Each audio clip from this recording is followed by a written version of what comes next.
Hello. In part 1, I touched on the changing relationships between master and servant with the demise of the communal open hall, where everyone lived, ate and slept in the same shared space, and where life and business was conducted in public, to increasing privacy as separate rooms were added for the lord and his family, changing the social dynamics of the household. What was going on in those private rooms? Were the servants attending to their tasks? At Haddon Hall in Derbyshire, home to the Vernon family, a peephole was cut, allowing the lord to check on activity in his hall. Not necessarily evidence of a loss of trust in what was happening while his back was turned, but separation created conditions for doubt. At first, servants remained in the hall, but over time they too moved out into separate quarters. Lower-ranking servants might be expected to share rooms or even beds. Senior members of the household might have their own room. In the 1650s, architect Sir Roger Pratt designed what may have been the first purpose-built servants' hall in England for his cousin Sir George Pratt in the basement of Coleshill House in the Vale of the White Horse. Coleshill House was demolished in 1958 after a fire. The estate is now managed by the National Trust. By 1700, the servants' hall, a communal room where household staff ate, were becoming common. This is the servants' hall at Chirk Castle, a medieval stronghold converted as a country home by the Middleton family in the 17th century, and now looked after by the National Trust. Back stairs are introduced. The social impact of increasing separation is that servants begin to be less like members of a hierarchical family household and more like skivvies, kept out of sight and less needed.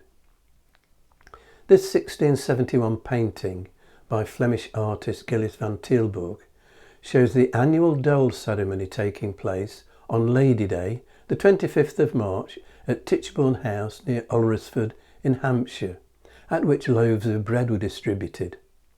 Lady Day, the Feast of the Annunciation, marked the beginning of the new year until the calendar change of 1752.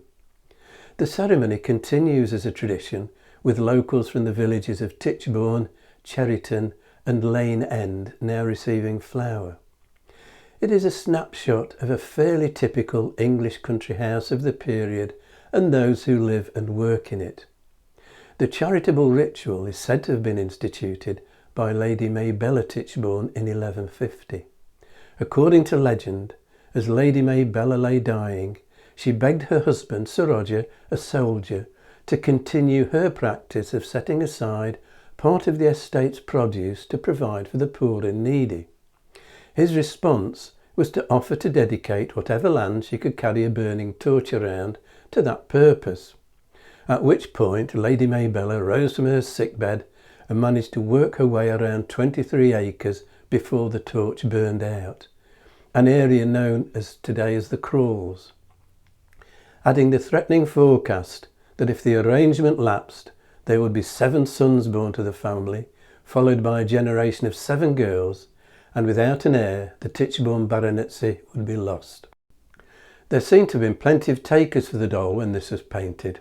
Around 1400 loaves were baked for the festival, and if they ran out, claimants were given 2pence instead.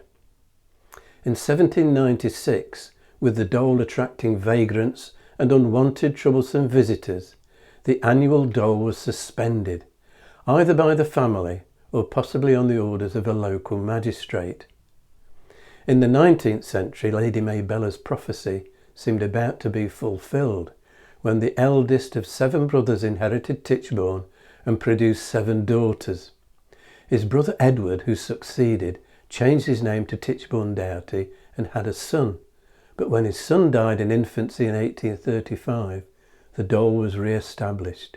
The title continued, eventually becoming extinct in 1968. The picturesque house shown in the painting was replaced in plainer style in the early 19th century.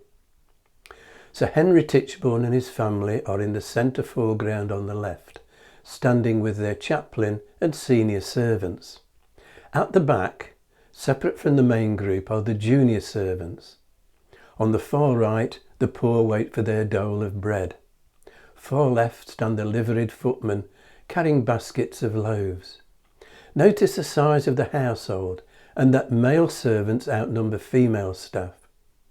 In the medieval period, when servants helped provide a degree of domestic security, households were predominantly male. The balance slowly began to change in the 16th century, and by the late 17th century, women were increasingly occupying senior positions such as housekeeper. No longer are the sons and daughters of minor gentry employed as part of their education, except perhaps as personal attendants to the lady of the house or as governess to the children. As a rule, the master of the house is in charge of the male servants and his wife the maids.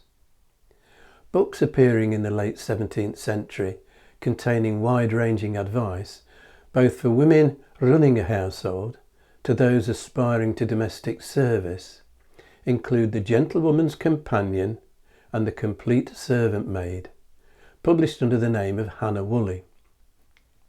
She advises the mistress of the house, if by a thorough inspection and experience you find you have a faithful servant, give her to understand you are not insensible thereof by your loving carriage and kind acknowledgement of her fidelity, and frequently find out some occasions to give her some little encouragements to engage her continuance therein.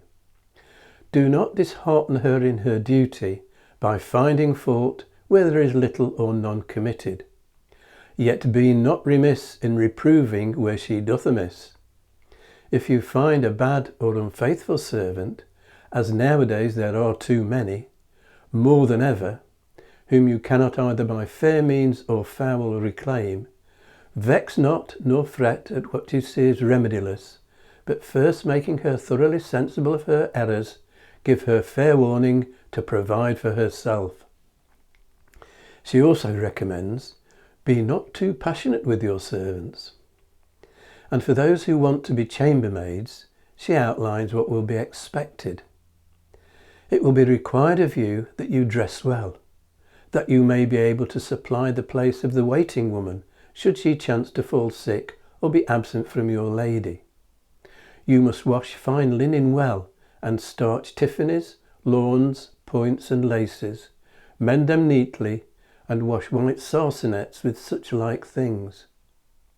You must make your lady's bed, lay up and lay out her night clothes, see that her chamber be kept clean and nothing wanting which she desires or requires to be done.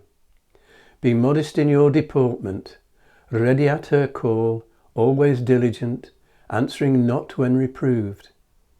Be loving and courteous to your fellow servants, not giggling or idling out your time, nor wantoning in the society of men.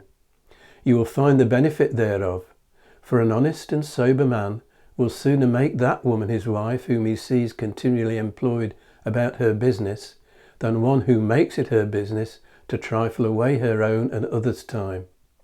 Neither will a virtuous and understanding mistress long entertain such a servant whom she finds of such a temper. Next time, the appearance of the dedicated library and the popularity of rooms as private retreats known as closets.